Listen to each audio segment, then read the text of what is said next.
Napas berat Elliot yang hangat berembus di area leherku ketika dia masih bertumpu di bahu kiriku. Tidak benar-benar mendapatkan petunjuk harus bagaimana sekarang, aku tetap mematung di dalam pelukannya. Aku bahkan juga masih berupaya mencerna apa yang Elliot katakan barusan, soal larangan agar aku jangan memuji dan menyemangati laki-laki lain. Aku berusaha keras memahami apa yang dia inginkan dari sikapnya yang seperti ini. Mungkinkah dia mabuk? Apakah sebelum aku pulang dan bertemu dengannya, dia minum alkohol, makanya dia bicara asal dan bersikap aneh begini? Elliot, ujarku pelan. Apa kau baik-baik saja? Elliot tak menjawab. Aku pun mulai sedikit khawatir, sehingga untuk memastikan dia baik-baik saja, aku menjulurkan tangan kananku ke arah kepala Elliot yang masih bersandar di bahu kiriku. Aku mengelus rambut hitam Elliot perlahan, sedikit menoleh ke samping untuk menatap wajahnya. Lebih baik makan malam dulu. Kau mungkin lapar, kataku. Elliot bergeming selama aku mengelus rambutnya. Dia bahkan memejamkan mata, seolah-olah menikmati elusanku dan mendapatkan kenyamanan dari apa yang aku lakukan. Hingga beberapa saat kemudian, akhirnya Elliot merenggangkan pelukannya dan kembali berdiri tegak, tak lagi bersandar di bahuku. Dia menatapku cukup lama, aku pun juga diam saja menatapnya dan berharap dia mau menjelaskan kalau tindakannya barusan memiliki makna seperti apa yang aku pikirkan. Aku tahu ini salah. Maksudku, aku tidak tahu sejak kapan aku berharap dia menyukaiku. Bahkan tadi siang pun aku berharap dia cemburu ketika Keith mengatakan kalau dia adalah mantan kekasihku. Apakah aku telah melampaui batas dan benar-benar jatuh cinta pada Elliot? Tapi tidak mungkin aku terus-menerus menggila dengan ketidakjelasan perasaanku. Dia sudah melarangku jatuh cinta padanya. Elliot menurunkan tangannya yang sejak tadi merengkuh tubuhku. Dia melangkah mundur, memberi jarak di antara kami, lalu berbalik dan sepertinya akan berjalan menuju meja makan. Namun saat dia baru berbalik dan belum mengambil satu langkah pun, dia berkata, "Lupakan saja. Aku tidak bermaksud apa-apa, hanya tergoda melihat bibirmu. Jadi, tidak perlu besar kepala dan lupakan saja." Aku masih diam di depan kulkas, memandangi Elliot yang akhirnya duduk di salah satu kursi meja makan yang biasa dia duduki. Aku tidak habis pikir ketika dia menyuruhku melupakan kejadian barusan. Walaupun kami selalu melakukan hubungan badan dan berciuman dengannya bukanlah hal yang tabu untukku, tetap saja ciuman tak biasa yang dia mulai beberapa menit lalu membuatku dirundung perasaan aneh. Naifnya, aku malah merasa telah mengharapkan sesuatu darinya. Dia membuatku berpikir kalau aku telah melakukan kesalahan yang memancing kemarahannya hingga dia memilih untuk menghukumku. Namun aku bersumpah, aku tidak melakukan apa-apa sejak kami makan malam dengan salmon panggang yang kumasak tadi. Kami bahkan tidak bicara apa-apa lagi sepanjang makan malam setelah sebelumnya dia mendadak mencium dan memelukku. Usai tuntas makan malam dan mandi masing-masing, Elliot menyuruhku untuk tetap berada di kamarnya, seperti yang dia inginkan saat aku baru pulang dan bertemu dengannya di ruang tamu. Aku bisa apa selain patuh? Bahkan walaupun aku ingin langsung istirahat dengan harapan besok pagi rasa mual dan pusingku hilang, aku tetap mengikuti perintah Elliot. Dan sekarang, sejak semua kegiatan ranjang ini dimulai, Elliot menyetubuhiku dengan agak kasar dan membuatku sedikit kesakitan. Bahkan pergelangan tanganku yang sempat digenggam di atas bantal olehnya juga mulai terasa nyeri karena genggamannya begitu kuat. Aku bertanya-tanya apakah dia seperti ini karena terlalu bersemangat mencari kepuasan untuk kami dan terlalu bernafsu padaku hingga tidak menyadari dia telah bertindak sangat agresif, atau justru dia memang sengaja melakukan ini untuk melampiaskan kemarahannya padaku. Tapi, salahku apa? Aku meraih lengan kanan Elliot, menyentuh tepat pada bagian tato berbentuk simbol anarki dan bunga spider lili yang berkombinasi di sana. Aku mengelus lengan Elliot yang berotot dan kokoh itu, menatapnya dengan tatapan memohon. "Elliot, sakit. Keluhku kemudian disela napas dan deswaku yang memburu ketika kusadari dia semakin dekat dengan ereksinya. Aku sadar betul Elliot mulai melambatkan gerakannya walaupun hanya sedikit. Dia menurunkan tangan kananku yang sebelumnya mencengkeram lengannya, lalu membelenggu kedua tanganku ke atas bantal. "Tahanlah sebentar. Bisa," kata Elliot. Suara beratnya yang maskulin itu terdengar sangat dalam bersamaan dengan napasnya yang berat. Dia memberikan tatapan seolah menggambarkan kalau dia tidak tega dan khawatir padaku. Namun, cara bicaranya yang tegas sekaligus selalu persuasif membuatku tak bisa membantah sedikit pun. Maka dari itu, aku mengangguk patuh padanya walaupun sambil menggigit bibir bawahku sendiri. Bermenit-menit berlalu, deswaku menderu panjang tepat saat akhirnya kami berhasil mendapatkan kepuasan yang dinantikan. Aku berusaha untuk sedikit mengatur napasku, begitu pula dengan Elliot yang wajahnya hanya berjarak sekitar 3 cm dariku. Hal itu membuatku bisa merasakan napas hangatnya yang berembus menerpa wajahku. "Masih sakit?" tanya Elliot sekitar 2 menit setelahnya. Aku menatap Elliot dengan kedua mataku yang sayu, menggeleng pelan dan menjawab, "Tidak. Aku baik-baik saja." Elliot tak mengatakan apa-apa lagi, tetapi dia mengusap singkat puncak kepalaku. Dia menghela napas, lalu menyudahi penyatuan dan menyingkir dari atas tubuhku. Aku sadar diri dengan berinisiatif untuk segera bergegas keluar dari kamar Elliot sebelum dia memberikan perintah. Akan tetapi saat aku baru saja bangkit dari baring dan akan turun dari kasur, Elliot menarik tanganku untuk menahan. Aku pikir kau akan menyuruhku keluar dari sini dan pindah ke kamar yang semula aku tempati," ujarku setelah menoleh padanya. Elliot menatapku dalam diam. Ketika tatapannya turun ke tubuhku yang masih telanjang, aku menarik selimut. Lagi dan lagi, tiap kali terjadi hal seperti ini, aku tidak tahu mengapa aku refleks menutupi tubuh. Padahal sebelumnya, aku telanjang buluat di bawah belenggu Elliot yang menjamah tiap jengkal semua bagian tubuhku. Elliot tersenyum saat melihat tindakanku menarik selimut untuk membalut ketelanjanganku seperti barusan. Dia berkata, "Kau masih merasa malu pada orang yang sudah mengambil keperawananmu dan menyentuhmu hampir tiap malam. Aku sudah melihat semuanya sejak hampir 2 bulan yang lalu. Untuk apa ditutupi? Tidak usah diperjelas." Protesku sambil buang muka untuk menghindari tatapan Elliot. Elliot tertawa pelan dan mengusap-usap puncak kepalaku, cenderung mengacak rambutku seolah dia merasa gemas. Wajahku mendadak panas, jantungku berdebar aneh seperti remaja yang sedang gugup karena kasmaran, dan kuyakini pipiku sudah memerah saat ini. Elliot menghela napas setelah tawanya berhenti. Dia berkata, "Tidurlah di sini bersamaku." Elliot mengambil kaos hitamnya yang tergeletak di atas kasur. Sambil membalut tubuh atletisnya menggunakan kaos itu, dia berkata, "Kau tidak tuli, kan?" Aku bilang, "Tidurlah di sini bersamaku. Malam ini." "Ya. Tetapi orang tuamu sudah tidak menginap. Kita harus tetap tidur bersama. Apakah malam ini orang tuamu akan datang lagi?" Dia tidak menanggapi pertanyaan beruntunku. Mata coklatnya yang tajam menatap wajahku selama beberapa saat, lalu turun menatap tubuhku yang saat ini masih kututupi menggunakan selimut. Elliot sungguh tidak memberikan tanggapan apa-apa terkait semua pertanyaanku tadi, seolah tidak peduli aku keberatan atau tidak atas perintahnya untuk tidur di sini bersamanya. Dia justru berkata, "Pakai piyamamu jika kau tidak mau masuk angin karena telanjang semalaman, sekaligus jika kau tidak mau aku tergoda untuk melanjutkan menyetubuhimu lagi. Kupikir kau akan bertindak semaumu seperti biasanya. Maksudku, biasanya kau tidak pernah peduli pada persetujuanku jika kau ingin menyetubuhiku berkali-kali." Elliot diam. Dia turun dari kasur, memungut piyama pink milikku yang sebelumnya dia lucuti untuk membuatku telanjang.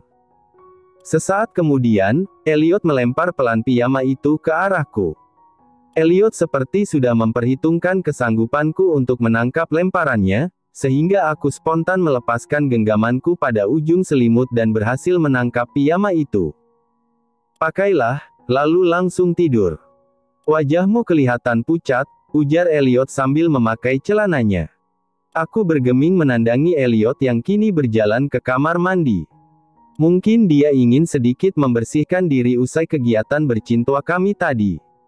Tak mau terlalu sibuk memikirkan sikap Elliot yang ujung-ujungnya hanya akan membuat jantungku berdebar aneh, aku pun memilih untuk segera memakai pakaianku. Setelah Elliot keluar dari kamar mandi, aku bergantian dengannya karena aku juga ingin membasuh bagian intimku setelah tadi bercinta dengannya. Jam dinding di dalam kamar menunjukkan pukul 10:30 ketika aku keluar dari kamar mandi. Elliot sudah berada di sisi kanan kasur dan berbaring menyamping membelakangi sisi lain dari kasur itu. Matanya terpejam, entah betulan sudah tidur atau belum. Aku mengulum bibir selagi benak dan batinku bekerja sama menyirnakan rasa gugup maupun keraguan. Dengan begitu, aku tidak ragu untuk berbaring di sisi kiri kasur, tepat di samping Elliot. Aku pun juga berbaring dengan posisi menyamping ke arah yang berlawanan dengan Elliot, sehingga kami saling memunggungi dan berbagi selimut. Segera gunakan tes pack lagi dalam waktu dekat. Aku ingin tahu kau sudah hamil atau belum, ujar Elliot yang ternyata belum tidur. Baiklah, aku mengerti. Selamat malam. Semoga tidurmu nyenyak malam ini, kataku pelan. Tepat setelah aku mengatakan itu, aku merasakan bagian atas kasur sedikit bergerak karena Elliot seperti sedang mengubah posisi. Aku terpegun saat sebuah tangan yang kekar melingkar di bagian perutku, memelukku dari belakang. Tentu itu adalah tangan Elliot. Aku pun sedikit menoleh ke belakang, menatap tangan kanan Elliot yang dihiasi tato anarki dan spider lily di bagian lengan yang saat ini sedang memelukku. Elliot, kau. Tolong jangan protes, potong Elliot. Suara baritonnya itu bicara dengan intonasi yang setengah berbisik, tepat di belakang telingaku. Dia bahkan juga mengecup daun telingaku itu. Susah payah aku menelan ludah ketika darah di sekujur venaku berdesir cepat. Sebongkah keanehan interaksi yang belakangan ini terjadi di antara kami, membuatku merasa sangat nyaman. Maksudku, nyaman di dekatnya. Ini aneh, bukan? Aku mendadak menginginkan Elliot. Aku menginginkan ciumannya yang mahir, sentuhannya yang intens, hingga pelukannya yang membuatku merasa nyaman di dalam dekapan lengannya yang kekar. Aku tidak ingat kapan terakhir kali aku dipeluk oleh ayahku. Hubungan kami yang memang tidak terlalu dekat karena dia selalu sibuk dengan pekerjaannya bahkan sejak aku kecil, membuatku lebih akrab dengan mendiang ibuku. Jauh setelah kali terakhir aku ditinggalkan oleh Keith saat masih kuliah, kemudian setelah Edwin Marcus meninggalkanku beberapa bulan lalu dan kami tidak jadi menikah karena dia selingkuh hingga menghamili selingkuhannya, aku baru menyadari kalau Elliot adalah satu-satunya orang yang membuatku merasakan dipeluk lagi oleh seorang pria. Aku memejamkan mata, mencoba untuk terlelap dalam ketenangan dan kenyamanan yang saat ini menyelimutiku. Bermenit-menit berlalu di mana Elliot memelukku dan aku dapat merasakan embusan napasnya di sekitar leher, aku jadi sangat mengantuk dan sungguh ingin tidur. Namun di waktu yang bersamaan, ada dobrakan gila yang membuatku merasa harus berbalik dan membalas pelukan Elliot, sehingga kami bisa berpelukan sepanjang malam. Akan tetapi tepat saat aku baru saja akan berbalik, tiba-tiba terdengar suara pintu kamar yang diketuk dari luar. Kudengar seorang pelayan di luar sana meminta maaf karena telah mengganggu. Tidak biasanya pelayan berani mengetuk kamar Elliot malam hari begini. Elliot sudah tentu merasa kesal. Dia berdecak pelan, tetapi tidak beranjak dan tetap memelukku. Aku benar-benar minta maaf jika mengganggu waktu istirahatmu, Tuan, ujar pelayan di luar sana, aku hanya ingin memberitahu kalau Nona Rahel datang dan menunggumu di lantai bawah. Nona Rahel memaksaku untuk memberitahumu soal kedatangannya. Tatapanku tertuju ke arah perutku sendiri ketika tangan Elliot yang sebelumnya memberikan pelukan erat dari belakang, perlahan mulai longgar dan akhirnya tak lagi memelukku setelah mendengar pemberitahuan pelayan di luar sana. Aku terdiam. Rasa kecewaku membuncah ketika aku berharap bisa dipeluk oleh Elliot lebih lama lagi. Bahkan kalau bisa, aku menginginkan pelukan itu sepanjang malam. Aku tidak ingin dia melepaskannya. Elliot turun dari kasur, lalu beranjak menuju pintu dan akan pergi dari kamar. Aku ikut bangkit dari baringku, tetapi hanya terduduk di atas kasur dan termangu menatap kepergian Elliot. Elliot, panggilku saat Elliot sudah membuka pintu. Dia menghentikan langkahnya sebelum keluar melewati pintu itu, lalu menoleh dan terdiam sejenak menatapku yang masih berada di atas kasur. Satu-satunya yang dia katakan sebelum keluar hanya kalimat, "Tidurlah duluan." Aku menjerit dalam hati untuk merutuki diri sendiri. Ini terasa bias bagiku. Bagaimana bisa aku mengabaikan fakta bahwa Elliot memiliki kekasih? Bagaimana bisa aku mengabaikan fakta bahwa aku dinikahi olehnya hanya untuk status dan sebagai penampung benihnya untuk melahirkan anak? Tapi Elliot bersikap berbeda. Elliot seperti menunjukkan afeksi padaku. Aku tidak yakin untuk menyalahkan diriku sendiri ketika aku mulai merasa nyaman di dekatnya hingga mengabaikan hal-hal yang melatar belakangi pernikahan kami. Aku menghela napas panjang dan kembali berbaring di kasur. Kupejamkan mataku dengan harapan bisa segera tidur, lalu melupakan segala perasaan anehku terhadap Elliot yang padahal aku sendiri ketahui itu tidak benar. Meski aku sudah berusaha keras untuk tidur, sayangnya tidak berhasil karena Elliot benar-benar menghantui pikiranku. Kenapa Rahel datang? Apakah Elliot betulan menemuinya di bawah sana? Apa yang mereka lakukan ketika bertemu? Semua pertanyaan itu membuatku tidak bisa tenang. Dan yang paling membuatku merasa gundah adalah, apakah Rahel tahu kalau orang tua Elliot sudah tidak ada di rumah ini makanya dia datang untuk menginap? Jika dia menginap, apakah dia akan tidur bersama Elliot dan aku akan diusir dari kamar ini? Aku menunggu sampai 1 jam kemudian, tetapi Elliot tak kunjung kembali ke kamar. Artinya, aku tetap diperkenankan tidur di sini. Oh, tadi Elliot sendiri yang menyuruhku untuk tidur duluan sebelum dia keluar dari kamar. Ini adalah hal yang melegakan bagiku, tetapi sekaligus juga membuatku makin penasaran tentang kebersamaan Elliot dan Rahel yang datang malam-malam begini. Makan pelan-pelan, Nyonya. Kau bisa tersedak. Aku buru-buru. Aku hampir terlambat. Tapi lebih baik duduk dulu dan makanlah dengan tenang, Nyonya. Khawatir sekali melihatmu mengunyah sampai seperti itu. Aku hanya manggut-manggut saja mendengar teguran seorang pelayan di rumah yang usianya sekitar 45 tahunan. Terlihat sangat keibuan dan betulan peduli padaku hingga khawatir seperti ini. Aku tidak menyangka kalau aku akan bangun kesiangan hari ini setelah semalaman tidur di kamar Elliot. Aku tidak melihatnya lagi semenjak aku ketiduran 2 jam setelah dia pergi meninggalkanku karena kedatangan Rahel. Aku tidak tahu dia di mana, apakah semalam tidur di sampingku atau tidak, apakah sudah berangkat ke kantornya atau belum. Aku tidak tahu.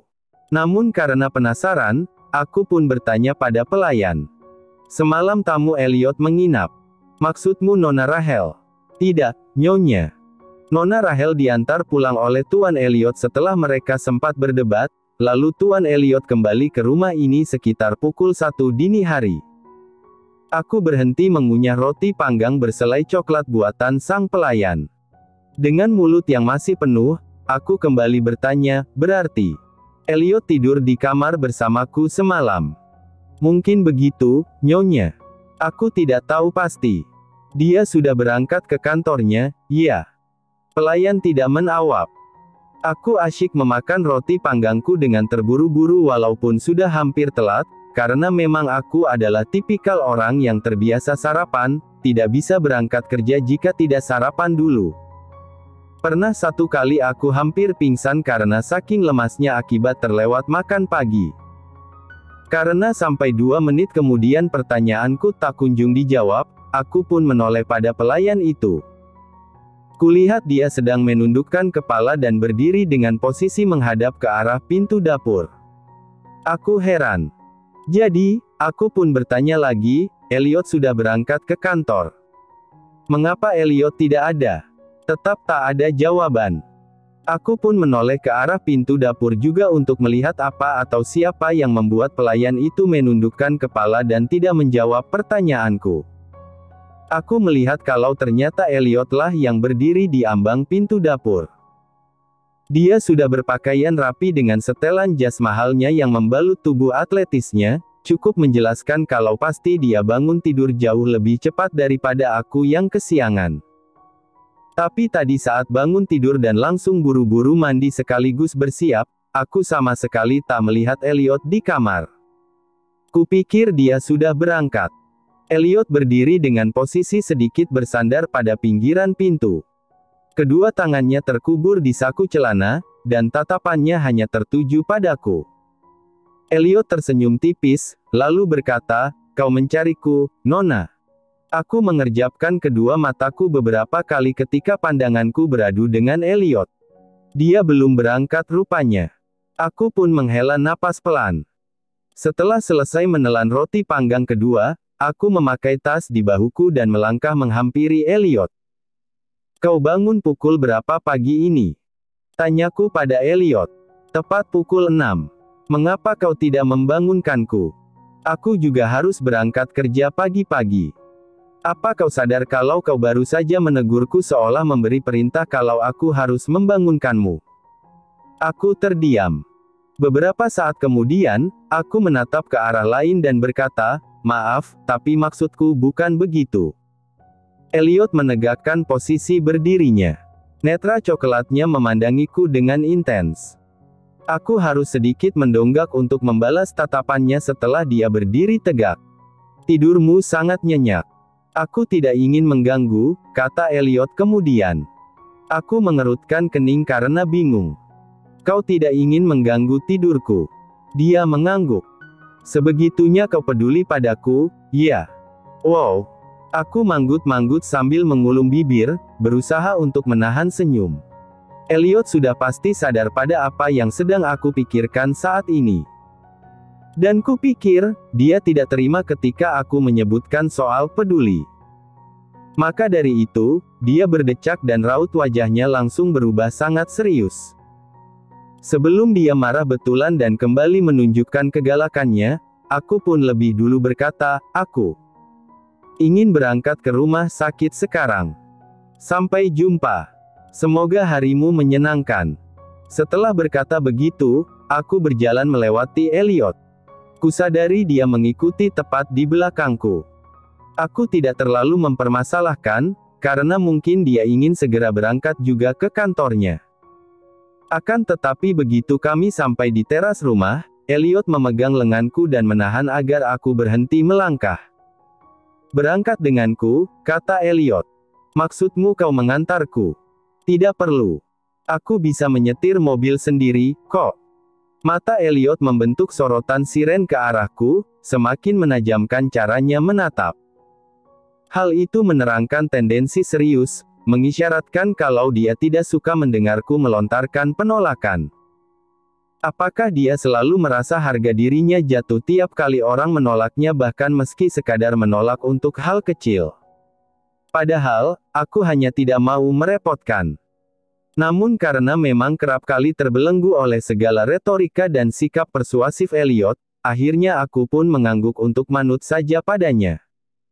Aku duduk di sebelahnya selagi dia mulai melajukan mobil menyusuri jalanan di pusat New York yang tak lepas dari kemacetan. Langit pagi ini cukup mendung. Udara musim dingin yang sudah menginvasi kota ini sejak minggu lalu, mendapatkan tambahan suhu rendah dari langit yang mendung. "Semalam kekasihmu datang." Aku memberanikan diri bertanya pada Elliot sekaligus membuka pembicaraan. "Ya. Apakah?" "Tidak perlu bertanya apa-apa tentangnya. Itu bukan urusanmu," potong Elliot. Aku pun mengatup bibirku dan memilih untuk tak mengatakan apa-apa lagi. Aku menunggu tes pack darimu pagi ini, ujar Elliot. Maafkan aku. Aku tak sempat karena terburu-buru tadi. Dia benar-benar mengantarku sampai ke Cornell Hill dengan selamat. Jam praktikku dimulai pukul 9 pagi, dan mobil yang Elliot kendarai sampai di depan bangunan rumah sakit pada pukul 9:10. 3 tahun aku bekerja di rumah sakit ini, seingatku kali terakhir aku terlambat adalah saat pertengahan musim panas tahun lalu akibat diare yang aku alami pagi-pagi. Tidak pernah aku terlambat karena bangun kesiangan. Terima kasih banyak karena sudah mengantarku. Aku benar-benar minta maaf jika aku telah merepotkanmu. Aku berujar pada Elliot sebelum turun dari mobil. Elliot tidak mengatakan apa-apa untuk merespons. Akan tetapi, bibirnya mengulas senyum yang cukup hangat padaku walaupun tak lebar. Aku pun segera turun dari mobil dan berjalan menuju lobi rumah sakit. Sebelum masuk ke pintu lobi, aku menyempatkan diri untuk menoleh ke belakang. Kudapati mobil Elliot masih di tempat semula. Dia juga menurunkan kaca dan menatap ke arahku. Dia masih berada di sana seperti sedang memastikan aku benar-benar masuk ke dalam rumah sakit dengan aman. Aku tersenyum manis pada Elliot dan melambaikan tangan kananku. Ajaib. Elliot mengulas senyum yang sedikit lebih lebar dan membalas lambaianku. Karena tak punya waktu untuk termangu salah tingkah saat ini, aku pun mau tak mau segera melanjutkan langkahku untuk pergi ke lantai 2 rumah sakit. Begitu aku tiba di dalam ruanganku, rupanya sudah ada beberapa perawat dan 1 dokter umum yang berkumpul. Mereka terlihat sangat serius membicarakan sesuatu. Ketika menyadari kedatanganku, mereka tetap menyapaku, tetapi hanya sapaan sekadarnya saja karena mereka langsung kembali sibuk dengan pembicaraan yang terjalin. Salah satu perawat yang memang bertugas membantuku menerima pasien, datang menghampiri mejaku. Dia memberikan daftar pasien yang akan konsultasi dan aku periksa pagi ini. Tumben kau terlambat pagi ini, Dok. Biasanya kau datang paling cepat dan hampir tidak pernah terlambat, kata perawat. Aku bangun kesiangan, jawabku seraya menghela napas panjang dan membaca lembaran kertas yang diberikan perawat. Tadi aku bertemu dengan Dr. Nolan di lobi. Dia menanyakan apakah kau sudah datang atau belum. Lalu, Dr. Nolan hanya bertanya itu saja, lalu langsung pergi. Aku beroh pelan dan manggut-manggut. Pandanganku tertuju pada para perawat yang sedang berkumpul di dekat ranjang pasien bersama seorang dokter umum yang satu ruangan denganku dan sepertinya hari ini memang sedang memiliki shift pagi. Apa yang sedang dibicarakan? Mengapa semuanya tampak serius? Tanyaku pada perawat yang masih berdiri di dekat mejaku. Hanya sedang menggosipi artis, Dok. Musisi tampan dari Eropa mengunggah foto bunga spider lily dan menyatakan kalau bunga itu adalah favoritnya.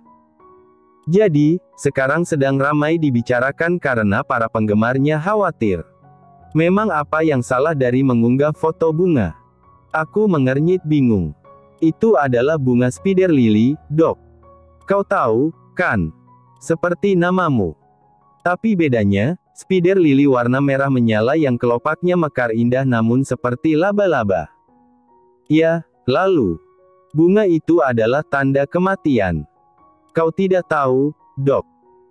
Orang yang menggunakan spider lily untuk sesuatu, biasanya memiliki keinginan untuk mati, rasa putus asa, atau keinginan bunuh diri. Makanya penggemar musisi itu khawatir. Benarkah? Aku terperangah sekaligus heran. Perawatku itu mengangguk. Karena sudah waktunya jam praktikku dimulai, sang perawat pun berkata kalau dia akan memanggil pasien pertama yang sudah berada di ruang tunggu. Aku mengiyakan, lalu duduk di kursiku dengan pikiran yang seketika tertuju pada Elliot. Aku teringat pada tato yang ada di lengan kiri Elliot. Walaupun warnanya hitam, tetapi aku tahu kalau itu berbentuk spider lily. Apakah itu hanya sekadar tato saja, atau justru memang melambangkan kondisi hidup Elliot? Tapi melambangkan apa? Dia adalah anak tunggal dari keluarga konglomerat, penerus tunggal dari perusahaan adidaya di Amerika Serikat. Orang tuanya kelihatan sangat penyayang walaupun memang agak keras, dia memiliki segalanya, dan dia juga bisa melakukan apapun yang dia mau. Apa alasan yang membuat Elliot harus putus asa dan ingin mati jika spider lili di lengannya memang menginterpretasikan kondisinya? Aku yakin tidak mungkin Elliot ingin mati hanya karena tidak direstui oleh orang tuanya untuk menikah dengan kekasihnya. Tato di tangan Elliot pun terlihat sudah sangat lama, mungkin bertahun-tahun. Sedangkan dia tidak jadi menikah dengan Rachel Jordan baru 2 bulan lalu. Aku tahu kalau Elliot memang sangat sulit ditebak. Ketika dia tertawa pun siapa saja yang mengenal watak dinginnya pasti akan was-was, sebab khawatir itu hanya panggung depan untuk menyembunyikan awal kemarahannya. Tapi intinya, apakah dia baik-baik saja?